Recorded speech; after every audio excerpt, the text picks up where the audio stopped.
Welcome to the Deep Dive. This is where we take a stack of interesting sources, really dig into them, and pull out the best bits of knowledge and insight for you, our listener. And today we're diving into some really thoughtful material. It challenges, I think, a lot of the standard ideas about what leadership is, Yeah.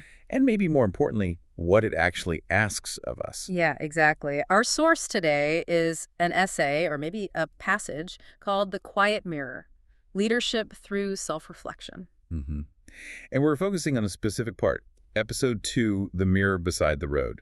It's apparently from a larger series, Global Leadership Insights 2030. And the author's background is interesting, too. Oliver Werner Neidinger, also known as Lóng Tíng, founder of Lóng Tíng Enterprises. Right, that dual name, that background, Yeah. it signals right away we're probably getting a perspective that bridges cultures, not just one single viewpoint. Definitely feels like it's setting us up for a unique angle on leadership.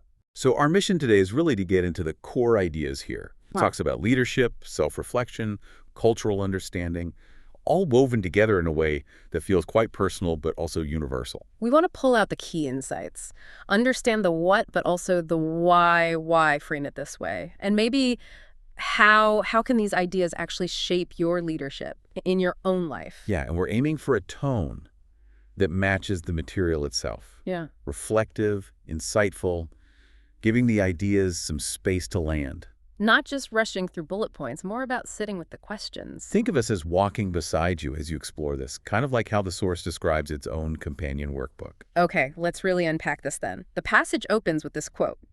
It really grabs you right away. A workbook is not a container. It is a mirror. It cannot tell you who you are, but it can help you see what you've been avoiding. From Companion Chapter 1, Inner Landscapes. And that first bit, a workbook is not a container. That immediately feels counterintuitive. It really does. Because we usually think of workbooks, or any self-help tool really, as containers, don't we? You put information in them. Right. Notes, tasks, goals, plans. You're filling them up. They hold stuff. Yeah, you deposit things. But the author just flips that, says it's a mirror. A mirror. Okay. So a mirror doesn't hold anything. It just reflects what's there. Exactly. Its whole purpose is to show you your own image. Yeah. It doesn't create it, just presents it back. So it shifts the focus, doesn't it? From the workbook being about external stuff to it being a surface that reveals your internal landscape. And then the next part, it cannot tell you who you are. That's crucial. A mirror shows your appearance, maybe, but not your identity, not who you really are. Precisely. That's your work to figure out, separate from the reflection.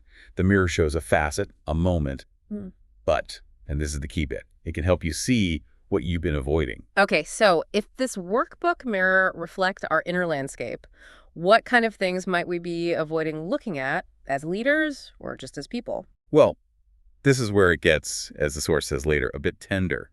Avoidance. Often it's about uncomfortable truths, isn't it? It's like facing fears about a decision or feeling insecure about something. Yeah, or biases we hold maybe. Patterns of behavior we know aren't helpful but feel hard to change.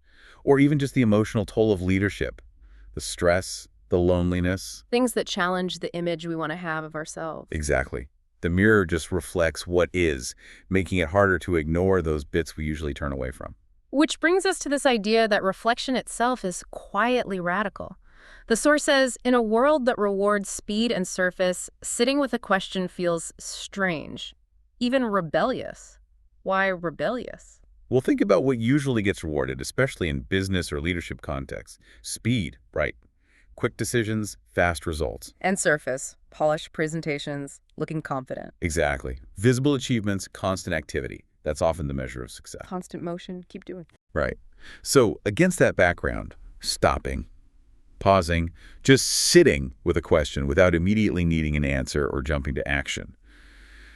That feels odd. It doesn't look productive in the usual sense. Not at all. It needs patience. And the world's pretty impatient. It values the internal process when everything is pushing for external output. So it's countercultural. Definitely. Goes against the grain. So it feels strange because it's not the norm. And maybe rebellious because you're consciously choosing not to play that game of constant busyness and certainty. You're reclaiming that inner space, saying your internal world matters. Precisely. Even if it slows things down or doesn't look like typical leadership. Then the passage clarifies that this exploration, this deep dive, is not an overview of exercises. It's not a step-by-step guide. Right. Instead, it's framed as an invitation to walk beside your own hesitation, Walk beside your hesitation. I like that. It acknowledges that reflection isn't always easy. There are moments you feel unsure, resistant maybe. Absolutely. Yeah. And the invitation isn't to just push through it or ignore it. It's to accompany it. Acknowledge it's there as part of the journey. Exactly. Walk beside it. See it as a signal, maybe, that you're touching on something important or sensitive. Engaging with the process includes engaging with that reluctance. And this ties into the idea that the companion workbook itself was never meant to guide you. It was meant to sit with you. Presence over prescription. A guide leads you somewhere specific. A companion, they're just with you on whatever path you're on. So the workbook is like a silent witness, a space. Yeah, a space that holds your reflection rather than a voice telling you what to do. It respects your journey. And the difference between the main book and this companion seems key here. The main book has the metaphors, memories, and cultural echoes, the big ideas, the context. Right, the external input, the stories. But the companion offers space, blank pages, breathing room. Why is that space so important, the blank pages? Because, as the source says, and this is really powerful, not because I had nothing to say, but because you do.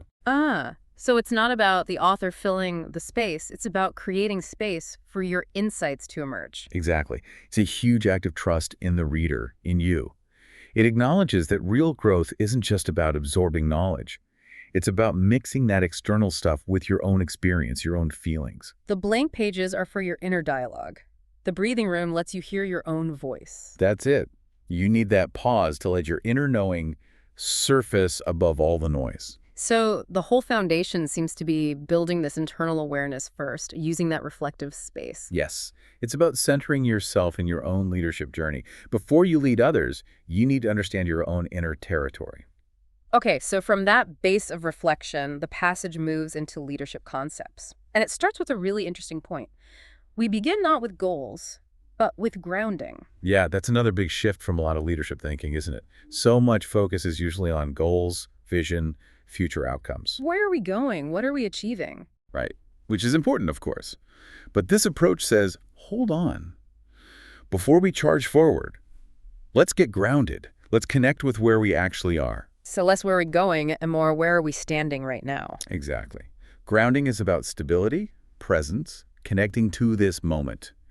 Your values, your team's real state, the actual context, your own inner state, being rooted in the present. Because if you're not grounded, your goals might be What? detached, unrealistic. Or pursued in a way that compromises something important like your values or your people's well-being.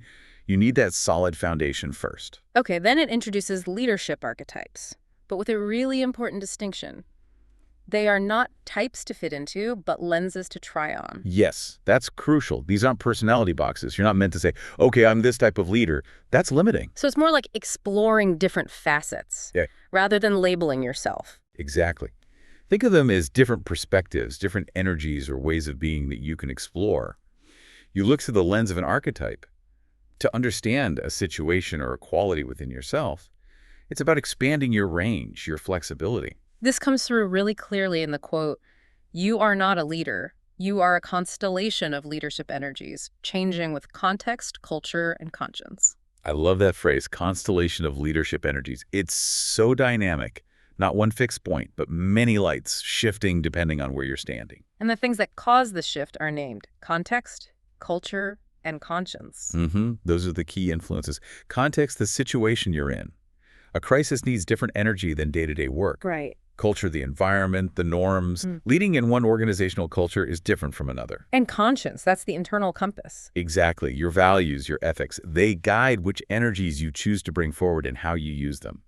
So effective leadership isn't being just one thing. It's about tuning those inner energies to the outer reality and your own inner compass. The source gives some specific examples.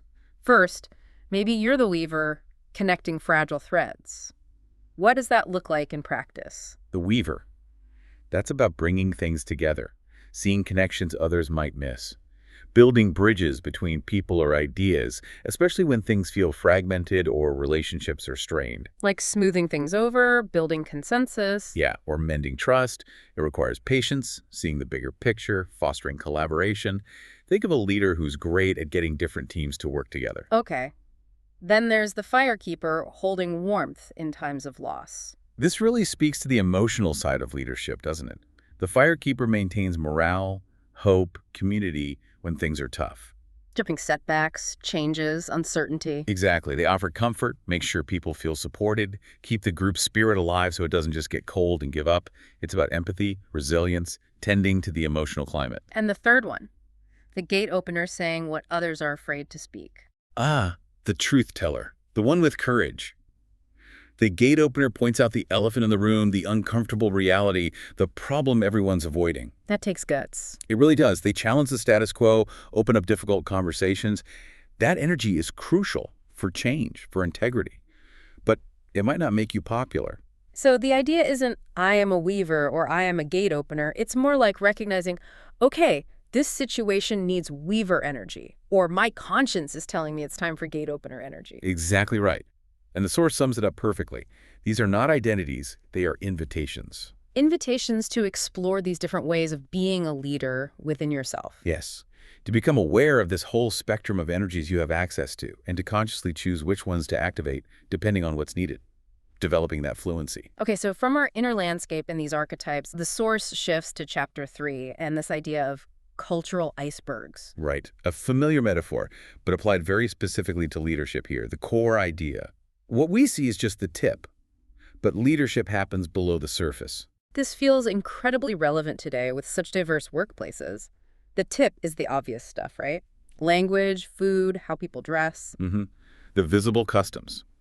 Easy to spot, often the focus of, let's say, surface-level cultural training, but the real work of leadership, connection, and where misunderstandings happen, that's deeper down. And the source lists what's below the surface. In the assumptions, silences, rituals, body language. Yeah, these are the often unconscious, deeply ingrained things that shape how people perceive the world and interact. Assumptions about what? Like how decisions get made or how you show respect? Exactly. Assumptions about hierarchy, communication styles, direct versus indirect, how time is viewed, whether relationships or tasks come first, how trust is actually built. You don't see these things until they cause friction. And it highlights what's unspoken but deeply felt. That seems key. Hugely important. In many cultures, silence isn't empty. Pauses have meaning. Indirectness is a skill. Subtle body language conveys a lot. Missing those cues Can lead to major problems in cross-cultural leadership, even if you think you're doing everything right on the surface. Absolutely. You might follow the explicit rules, but completely misread the situation because you missed the implicit signals. You erode trust or make bad calls without even knowing why. Leadership effectiveness really hinges on navigating those hidden currents. The definition of culture here is really striking. Culture is not a costume. It's a rhythm, a breath, a way of knowing with the body before the brain. That just cuts through the superficial view, doesn't it? Calling it a costume makes it sound external, optional. But a rhythm, a breath that feels fundamental, like it's part of our very being. It does. A rhythm structures things. Breath is essential, often unconscious. It positions culture as something deep, systemic, intrinsic to how we operate and interact. It's in the timing, the flow, the shared understanding of pauses. And knowing with the body before the brain, what does that mean? It points to that gut feeling, that intuition we often have in cultural situations. You feel when something's off or when things are flowing smoothly, often before you can rationally explain why. Like your body picks up on the subtle cues. Yes, it's like an embodied cultural radar. It's a deeper, faster way of knowing that comes from being immersed in those rhythms. So navigating cultures well means tuning into those bodily signals, not just the mental rules. Which explains why the companion includes practices like gesture mapping, pause rituals, cross-cultural case stories. Exactly. They're designed to make you notice those below-the-surface things. Gesture mapping forces you to consciously observe nonverbals. Pause rituals make you aware of timing and silence in communication. Case stories show you concrete examples of where things went wrong because of those hidden dynamics. The point isn't the complexity itself, but remembering that leadership lives in the everyday details. Precisely. It's about cultivating that mindful awareness of the small, everyday ways culture shows up, because that's where cross-cultural leadership actually happens, in those tiny interactions, those subtle signals. It's about attuning yourself to those deep rhythms. Okay, shifting focus again. Chapter 6 talks about silent decisions, which sounds, well, almost contradictory. We think of leaders as talking so much. It really does seem counterintuitive, doesn't it? We associate leadership with speaking, directing, communicating constantly. The idea is often that leaders have to be vocal. But the source makes this pretty bold claim. The most powerful moments, they often happen in silence. Yeah, it forces a rethink. It suggests that choosing not to act or not to speak can sometimes be way more impactful. He gives examples like when a leader doesn't react. That Little takes restraint. Immense self-control, especially under pressure or provocation. A quick reactive response often makes things worse or shows you're not in control. Deliberately not reacting can signal strength, thoughtfulness, or it can create space for others. Or the other example, when they breathe instead of respond. That's very specific. It's beautifully precise. It highlights that physical act of creating space. Taking a breath interrupts the automatic reaction. It helps you regulate your own emotions, shift from anger or defense to calm. So the breath allows for an intentional response later, even if that response is silent. Exactly, rather than an impulsive one you might regret. And the third one, when they withhold performance and choose presence. Okay, performance versus presence. What's the distinction there? Performance sounds like putting on a show, right? Projecting that image of the confident, in-control leader, even if it's not totally authentic, it's about seeming. Whereas presence is just being there fully. Yeah, attentive, grounded, open, real. Not focused on the external display, but on the internal state of being truly connected and aware. Choosing presence means valuing that genuine connection over keeping up appearances. So these silent moments aren't empty. They're full of awareness, intention. Absolutely. They require real self-awareness and discipline. And this leads straight to that powerful conclusion. That's where leadership begins, not in command, in awareness. Awareness comes first. Before command, before action, even before silence. Yes, you need to be aware of yourself, of others, of the context of the unspoken stuff before you can lead effectively. Deliberate silence is both a result of that awareness and a way to deepen it. It creates the space for real insight. Then the source mentions a section the author apparently hesitated to include called Leadership Hesitations, because it's tender. And you can see why, can't you? In most leadership stories, doubt or hesitation is a weakness. It's something to overcome fast. Leaders are supposed to be decisive, sure. Admitting you're hesitating feels vulnerable, like you're not cut out for it. Right, but the source completely reframes it. Doubt is not the opposite of leadership. It is its doorway. A doorway, not a dead end. Exactly. It suggests doubt can actually lead you into a deeper, maybe more human kind of leadership. Doubt makes you pause, question, seek more input, consider alternatives. Whereas a leader who never doubts might be, what, reckless, arrogant. Potentially, or just blind to risks. Acknowledging doubt, exploring it mindfully, can lead to better decisions and actually build trust because everyone experiences doubt. So hesitation isn't weakness, it's framed as a wisdom. A wisdom born of care. Pausing because you care about the complexity, the people involved, getting it right versus just getting it done fast. It's not indecision, it's thoughtfulness. It's acknowledging the weight of leadership. And it connects us to being human. That pause, that's a sign you're still human. Absolutely. We're not infallible decision-making machines. We feel uncertainty, we weigh things up. Owning that hesitation rather than hiding it makes a leader more relatable, more trustworthy.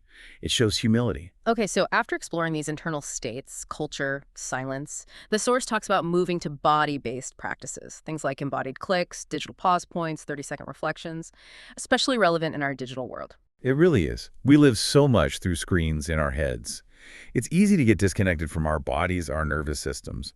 But the source makes this critical point. Because in a digital world, your nervous system is part of your leadership. How so? How does my nervous system impact my leadership? Well, your nervous system is constantly regulating whether you feel safe and calm or stressed and on edge. That state directly impacts your thinking, your decision-making, your empathy, how you manage your emotions, how you connect. So if you're constantly stressed or overloaded from digital stuff, You might become reactive, impatient, tuned out. Your nervous system is dysregulated, and that comes across in your leadership. so these practices, embodied clicks, digital pause points, are ways to regulate that. It seems so. While it doesn't spell out the exact how-to, the name suggests small, intentional physical actions you weave into your digital day. Maybe a conscious breath before hitting send on a tough email that's an embodied click. Or a digital pause point is literally stepping away for a minute. Could be. Or a 30-second reflection is just checking in. How does my body feel right now? Am I holding tension? These are ways to anchor yourself physically, to interrupt the digital overwhelm and regulate your system. Bringing your whole self, your regulated self, to the leadership moment. Exactly. Because, and this is a great line, presence is not a performance. It's something your team can feel before you say a word. You can sense it, can't you? Word When drop. someone is truly present and calm versus just going through the motions. Yep, definitely. That felt sense of presence is huge. It builds trust, psychological safety, and it starts with your own nervous system state, not just your words. Looking back at the companion overall, it's described as not linear. It breathes. Yeah, that reinforces the idea that this inner work isn't a checklist. It's organic, like breathing. It's continuous, rhythmic. You might linger somewhere, circle back, jump ahead. It flows with your own process. And it explicitly asks the reader, ask you, to do the same breathe. Approach your own reflection with that same fluidity. Allow pauses. Don't force it into a rigid structure. Integrate it into your life's rhythm. Then there's this core invitation near the end, which feels really significant. Don't treat this as content. Treat it as a conversation between the self you've performed and the self you're ready to lead with. Wow. That really nails the transformative goal, doesn't it? Right. It's not just info to consume content. It's meant to spark an active internal dialogue. Between the performed self, the persona maybe, the leader you think you should be. Right. Shaped by expectations, maybe insecurities, and the self you're ready to lead with. The more authentic, aware, grounded self that emerges from doing this reflective work, accepting the whole picture, hesitations and all. So the workbook, or the reflection process, is where those two selves meet and talk. Exactly. It's a space to look at the gap between the performance and the inner reality, and consciously choose to lead more from that authentic place. It's an ongoing integration. This all builds towards the final definition of leadership offered. Leadership is not an answer. It's an attunement, a daily return to what you value more than comfort. That really pulls it all together. Not an answer pushes back against the leader needing all the solutions, especially now in such complex times. Fixed answers often don't work. So instead, it's an attunement. What does that mean, to be attuned? Attunement is about sensitive listening, adjusting, being in sync, finely turned to what? To your own inner state, your team's needs, the cultural dynamics, the subtle signals all around you. So it's about responsiveness, presence, sensing what's needed now. Exactly. Rather than just applying a formula, it's being dynamically connected to reality, inside and out. And that requires a daily return to what you value more than comfort. There's the discipline. Comfort is the easy option, right? Avoid the tough conversations, stick with old habits, keep up the performance because it feels safer. But this kind of leadership means choosing your deeper values, authenticity, integrity, connection, maybe growth, even when it's uncomfortable, even when it involves vulnerability or doubt. Precisely. It's a constant recentering. What really matters here, not just what feels easy or safe right now. It's an active, daily choice. It makes leadership sound less like a position and more like a daily practice, an orientation. It absolutely does. A way of being rather than just a role. And the passage concludes by circling back to that central metaphor. If the main book is a threshold, this companion is the quiet mirror beside the road. Right. The main book gets you started, opens the door to this way of thinking, crossing the threshold. But the companion, the mirror, isn't just at the start. It's beside the road. That image is so evocative. It means it's there throughout the journey, not a one-off thing. You can always step aside, pause on your path, and take a look. Reflection integrated into leading and living. And that final line, it waits until you are ready to really look. It highlights that this deep work is voluntary. The opportunity is always there. The mirror is always available. But the seeing, the transformation that happens when you choose to turn towards it, ready to engage with whatever it shows you. It respects your readiness, but it requires your willingness. Beautifully put. Well, this deep dive into the quiet mirror has definitely given us a lot to think about. A perspective on leadership that feels both challenging and somehow more grounded. We've talked about reflection as radical, leadership as a constellation, Culture below the surface, the power in silence, wisdom in hesitation. the body's role, and leadership as this ongoing attunement, this daily return to values over comfort. So for you, listening, how might these ideas resonate on your own path? Just remember that quiet mirror beside the road. It's there. And maybe a final thought to ponder. What's one small detail today? Maybe a pause you notice, a gut feeling, a moment of silence that might be a signal from your own inner landscape, waiting for your attention, your attunement. And what's one tiny step you could take, even if it feels a bit uncomfortable, that aligns with a value you truly hold? The mirror waits.